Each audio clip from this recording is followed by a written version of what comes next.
வணக்கம் ஃப்ரெண்ட்ஸ்.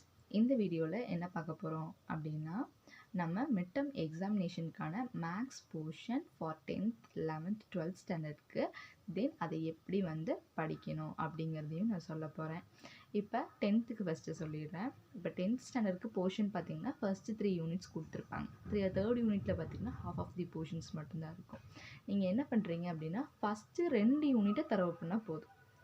இல்லை உங்களுக்கு 3rd யூனிட் ஈஸியாக இருக்குது அப்படின்னா, இதில் ஒரு பாதி எக்ஸசைஸ் ஸ்கிப் பண்ணிவிட்டு அந்த பாதி எக்ஸசைஸை ஃபுல்லாக படிச்சிருங்க.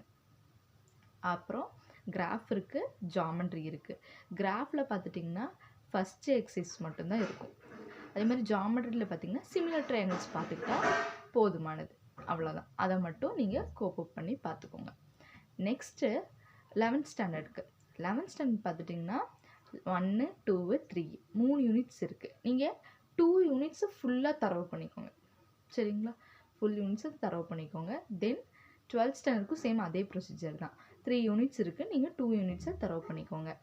இப்போ எக்ஸாம் பார்த்துட்டிங்கன்னா ஒரு நாளைக்கு 2 எக்ஸாம் நம்ம எழுதுகிற மாதிரி இருக்கும். தயவு செஞ்சு மார்னிங் எழுந்து படிக்க ஸ்டார்ட் பண்ணுங்கள். புரியுதா? மார்னிங் எழுந்து ஒரு சப்ஜெக்டை நீ ரிவிஷன் கொடுத்தா மட்டும்தான் அடுத்த சப்ஜெக்ட்டுக்கு நீ ரிவிஷன் பண்ணுவேன், இல்லையா? இப்போ லஞ்ச் பிரேக் விட்டுட்டு தான் உனக்கு எக்ஸாமினேஷன். அப்போ நீ காலையில் எக்ஸாம் எழுதி முடித்தோன்னே ஒரு பிரேக் இருக்கும். அந்த பிரேக்குக்கு அப்புறமா லஞ்ச் முடிச்சுட்டு உனக்கு எக்ஸாம் ஸ்டார்ட் ஆகும். ஸோ ஃபஸ்ட்டு எக்ஸாமை நீ மார்னிங் ரிவைஸ் பண்ணிவிட்டு போனால் தான் உனக்கு எழுதுறதுக்கு ஈஸியாக இருக்கும்.